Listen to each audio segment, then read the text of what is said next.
Assalamualaikum, selamat pagi, siang, dan sore teman-teman semua.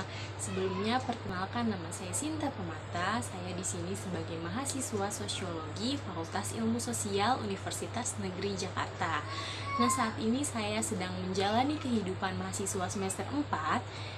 Dan pada video kali ini yang mungkin durasinya tidak terlalu panjang, saya akan menjelaskan apa yang dimaksud dengan SDGs, dan saya akan mengambil satu topik dari banyak tujuan SDGs yang kemudian akan saya kontekstualisasikan dengan contoh atau kasus yang sedang terjadi di Indonesia. Sustainable Development Goals merupakan suatu rencana aksi global yang disepakati oleh para pemimpin dunia termasuk juga Indonesia.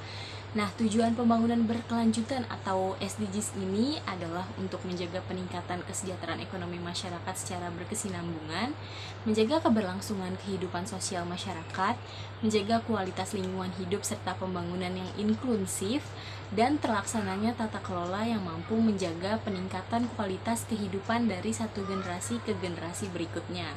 Nah, SDGs ini berisi 17 tujuan dengan 169 target yang diharapkan dapat tercapai pada tahun 2030. Nah, untuk memudahkan pelaksanaan dan pemantauannya, 17 tujuan dan 169 target dari SDGs ini dikelompokkan ke dalam 4 pilar, yaitu ada pilar pembangunan sosial, pilar pembangunan ekonomi, pilar pembangunan lingkungan, dan pilar pembangunan hukum dan juga tata kelola.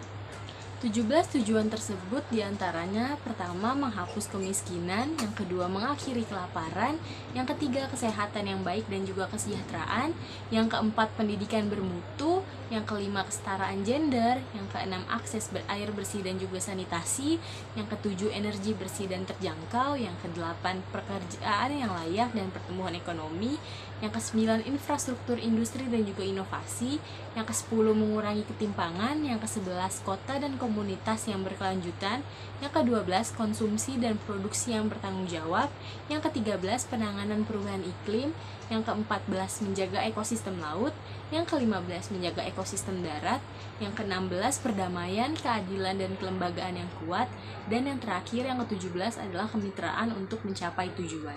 Dari 17 tujuan SDGs tersebut, saya akan mengambil satu tujuan yang ada pada pilar pembangunan lingkungan dan merupakan tujuan nomor 14, yaitu menjaga ekosistem laut.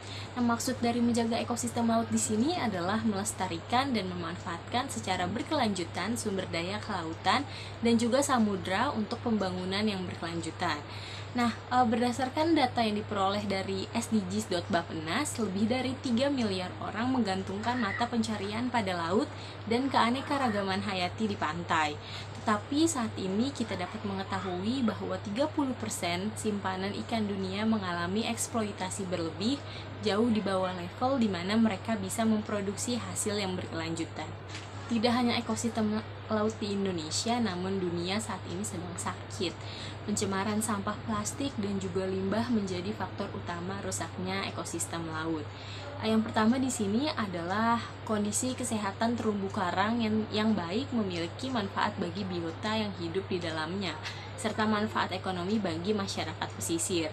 Nah, terumbu karang yang sehat ini juga dapat mendukung aktivitas sektor pariwisata, yaitu untuk menyelam, yang dirasa dapat sangat menguntungkan karena dapat mendatangkan wisatawan dari dalam negeri maupun dari luar negeri. Berdasarkan jawapos.com pada 14 Juni 2021, ekosistem terumbu karang terancam rusak karena sampah plastik. Padahal luas terumbu karang di Indonesia sekitar 10% dari luas total terumbu karang di dunia. Dan Indonesia juga memiliki jenis terumbu karang terbanyak di dunia, yaitu sejumlah 569 jenis terumbu karang.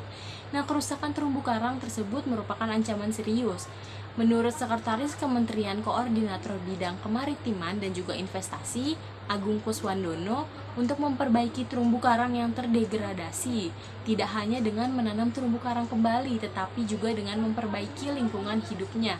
Salah satunya dengan mengurangi sampah plastik agar terumbu karangnya bisa hidup dengan baik.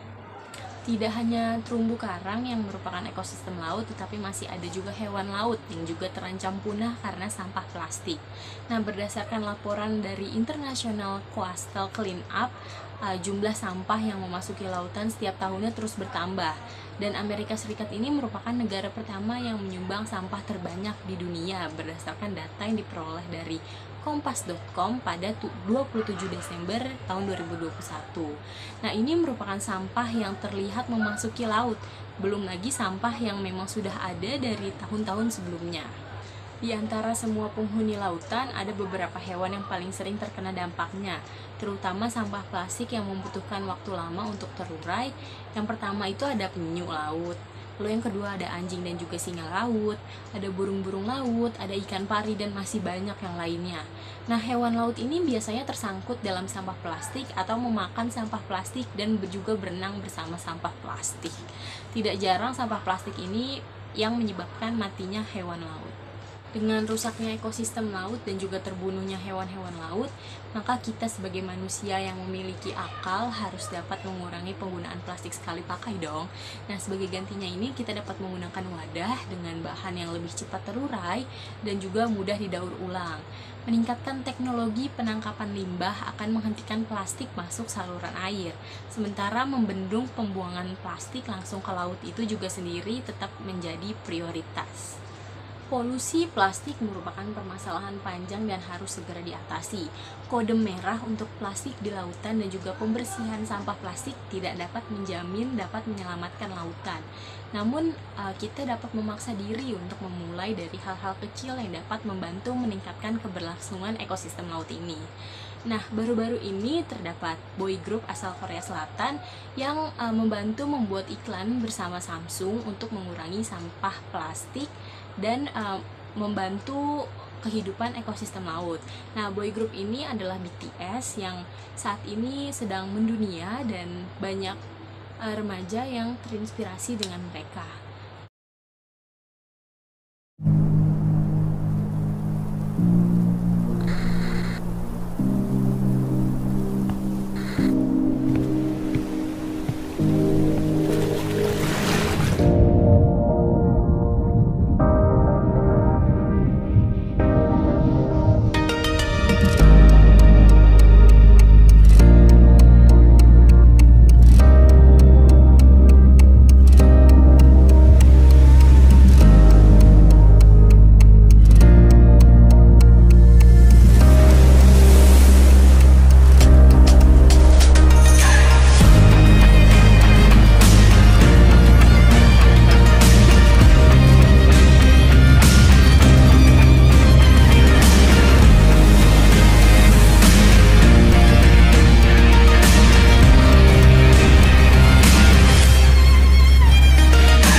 Nah, video BTS tadi yang mengingatkan kita pentingnya menjaga laut merupakan akhir dari video saya kali ini tentang 17 tujuan SDGs yang akan berakhir pada tahun 2030.